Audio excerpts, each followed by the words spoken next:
Prince Harry was Queen Elizabeth's beloved grandson, the cheeky prince who made her smile, the soldier who served with honour, the grandson she allegedly protected when scandals threatened to destroy him. That special relationship became central to Harry's identity. The Queen understood him when others did not. She allegedly sympathised with his struggles. She would always ensure he was provided for, regardless of what choices he made. But according to royal lawyers who are now breaking their silence, that assumed protection never existed in the legal document that mattered most. Queen Elizabeth's will allegedly excludes Harry completely, not partially, not conditionally, completely. Want to know what palace legal sources are revealing about the Queen's final wishes? Insiders claim the will contains no provisions for Harry personally, no inheritance, no property, no trust distributions, nothing that acknowledges him as grandson she allegedly wanted to support beyond her death. And according to sources familiar with the legal documentation, this exclusion was not oversight or last-minute decision made in anger about Harry's exit from royal life. This was allegedly deliberate choice the Queen made years before her death after consulting extensively with lawyers about how to protect royal assets from family members who might damage the institution while expecting to benefit from its wealth. This is not about punishment. Palace sources suggest this is about the Queen recognising that Harry's choices made him ineligible for inheritance she would have provided if he had remained loyal to the institution she spent her life serving.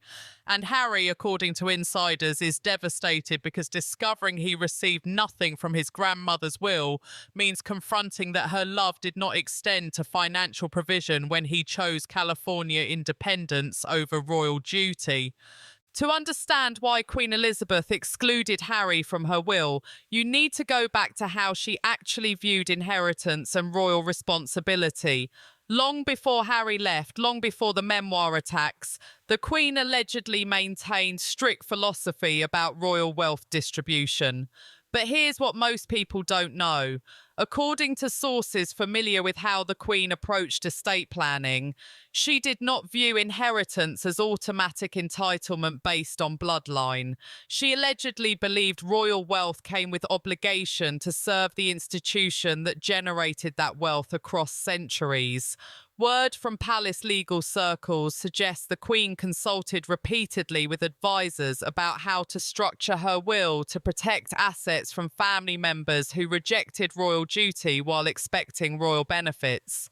People familiar with those conversations describe a monarch who was pragmatic rather than sentimental about money, who allegedly understood that leaving substantial inheritance to someone who publicly attacks the institution sends message that disloyalty has no consequences, who wanted her estate distributed to family members who would honour her legacy rather than to those who profit from destroying it. Those close to the Queen's will planning claim she spent years refining provisions to ensure every beneficiary met standards of loyalty and service she valued.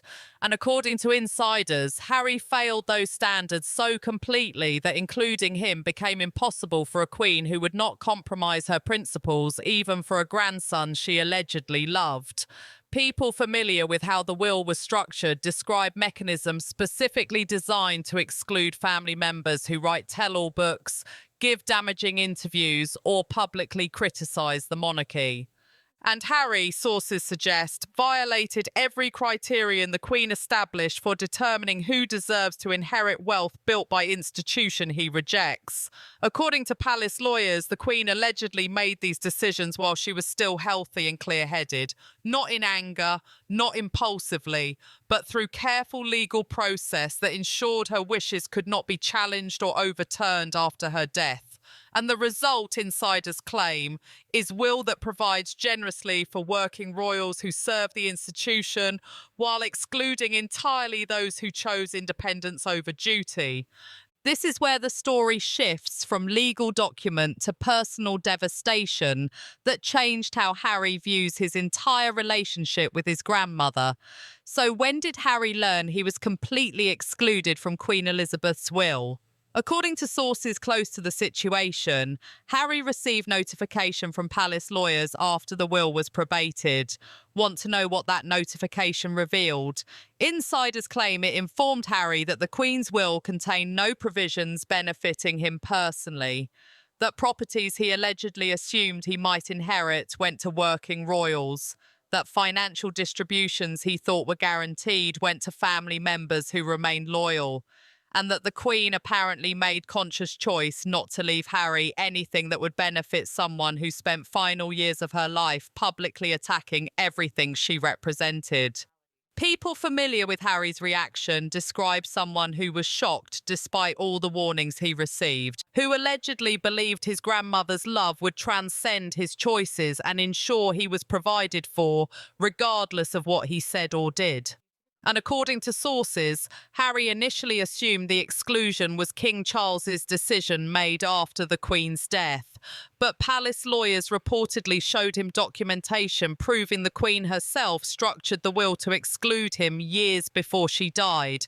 And here's what allegedly devastated Harry most completely. Sources claim he discovered the Queen revised her will multiple times as his behaviour worsened, that she allegedly updated exclusion provisions after the Oprah interview, strengthened them after the memoir announcement, made absolutely certain that Harry could not challenge the will or claim he was entitled to inheritance she deliberately withheld. According to insiders, realizing his grandmother actively chose to exclude him while she was alive, rather than palace lawyers excluding him after her death, forced Harry to confront that her disappointment in his choices was profound enough to override any familial affection when it came to protecting royal assets from someone she viewed as threat to the institution. Word from people close to Harry suggests he confronted King Charles about whether the will could be contested or whether some provision could be made for him outside the will's terms. And Charles reportedly told him the Queen's wishes were legally binding and morally absolute, that she made her decision knowing exactly what she was doing and why, and that honouring her final wishes meant accepting that Harry's choices cost him inheritance he assumed would always be his. As news of Harry's complete exclusion spread through royal circles, reactions revealed how divisive the Queen's decision remains. How did senior royals respond when the will confirmed Harry received nothing? Inside Buckingham Palace, sources say there was sombre acknowledgement that the Queen made choice that protected the institution even when it hurt family. Senior advisors allegedly view the exclusion as appropriate consequence that sends clear message about what happens when royals choose independence over duty. According to palace insiders, they believe the Queen's decision validates everything they argued about Harry deserving no financial benefit from institution he attacks. Prince William's reaction is reportedly more emotionally complex. Word from those close to the Prince of Wales suggests William knew their grandmother planned to exclude Harry, but hoped she might leave something small that acknowledged him as grandson despite his choices. Sources claim William grieves that their relationship deteriorated so completely that the Queen felt excluding Harry entirely was necessary to protect royal assets. But according to insiders, William also respects his grandmother's decision and will not advocate for providing Harry anything that contradicts her explicit wishes. Meanwhile, King Charles's position is allegedly the most conflicted. Sources close to the monarch suggest Charles wanted to add provisions for Harry from his own estate to soften the blow of complete exclusion from the Queen's will. But according to palace lawyers, doing so would undermine the Queen's clear intent and signal that her decisions can be circumvented by Charles's sentimentality. Insiders claim Charles is trapped between wanting to provide for his son and honouring his mother's final wishes that Harry received nothing. And in California, word from sources suggests Meghan is furious that Harry received no inheritance from the Queen. According to people familiar with her reaction, she allegedly assumed royal wealth would supplement their California income, regardless of what they said about the family. And discovering the Queen deliberately excluded Harry apparently confirms Meghan's belief that the institution would never accept her and always planned to punish Harry financially for choosing her. But here's what most people don't know. What else did Queen Elizabeth's will reveal beyond Harry's complete exclusion? The revelations paint a picture of systematic wealth protection that extends far beyond one grandson. The first revelation involves how generously the Queen provided for working royals compared to those who left. According to sources familiar with will provisions, William received substantial inheritance that includes properties, investments, and ongoing trust distributions. And Princess Anne and Prince Edward allegedly received significant provisions that recognise their decades of service. The contrast with Harry's complete exclusion reportedly makes the Queen's message unmistakable. The second revelation is more calculated. Multiple sources claim the Queen allegedly structured provisions to ensure Harry's children receive nothing through him. According to palace legal experts, the will creates trusts that benefit working royals' children, but contains explicit language excluding children of family members who abandoned royal duty. And Archie and Lilibet, insiders suggest, are specifically excluded because their father chose California over Crown. The third revelation involves property Harry allegedly assumed he would eventually access. Word from sources suggests the Queen left specific properties to working royals with provisions that prevent those properties from ever being sold or transferred to family members who left. According to people familiar with the real estate provisions, this ensures Harry can never acquire or benefit from royal properties regardless of future reconciliation. And the fourth revelation is what allegedly makes Harry's exclusion permanent. Sources claim the will contains provisions that prevent any future modification that would benefit Harry even if relationships improve. According to palace lawyers, the Queen allegedly anticipated that Charles might try to soften her decision and included language making clear that her wishes regarding Harry's exclusion are final and cannot be altered by sentiment or family pressure. To understand how the Queen reached the decision to exclude Harry completely, you need to understand the advisors who shaped her final will. So who counselled Queen Elizabeth on how to structure her estate to exclude her grandson? The first figure, according to sources, was her longtime personal lawyer who allegedly helped the Queen understand legal mechanisms for conditional inheritance. Insiders claim this advisor showed the Queen how to create provisions that excluded family members based on their behaviour, rather than requiring the Queen to explain or justify those exclusions publicly. People familiar with this lawyer's role suggest they believe completely in protecting royal assets from family members who reject royal duty while expecting royal benefits. The second architect was allegedly a trusted palace advisor who reportedly convinced the Queen that leaving Harry any inheritance would enable his continued attacks on the institution.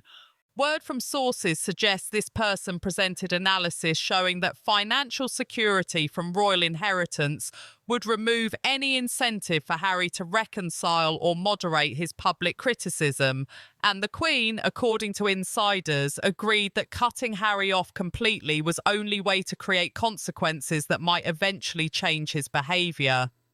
The third enabling figure was reportedly someone in the Queen's inner circle who had personally witnessed Harry's disrespect and allegedly encouraged the Queen to recognise that sentiment could not override duty to protect the institution. According to people close to the Queen's final years, this advisor reminded her repeatedly that she had responsibility to future monarchs to ensure royal wealth was preserved for those who would serve rather than distributed to those who would use it while attacking everything the monarchy represents. What makes the Queen's will truly powerful is the legal documentation that makes Harry's exclusion permanent and unchallengeable. Want to know what evidence exists proving the Queen deliberately excluded Harry with full knowledge of what she was doing? According to sources familiar with the legal files, the will contains explicit language stating the Queen's reasoning for excluding certain family members. detailed provisions explaining that those who reject royal duty forfeit royal inheritance, and legal mechanisms that prevent future modification regardless of reconciliation or changed circumstances. Word from palace lawyers suggests this documentation exists specifically to prevent Harry from claiming he was excluded unfairly or without the Queen's knowledge. Sources indicate the will was reviewed and updated multiple times with the Queen's full participation and approval. And according to insiders, each revision strengthened the provisions excluding Harry until the final version made absolutely certain he would receive nothing.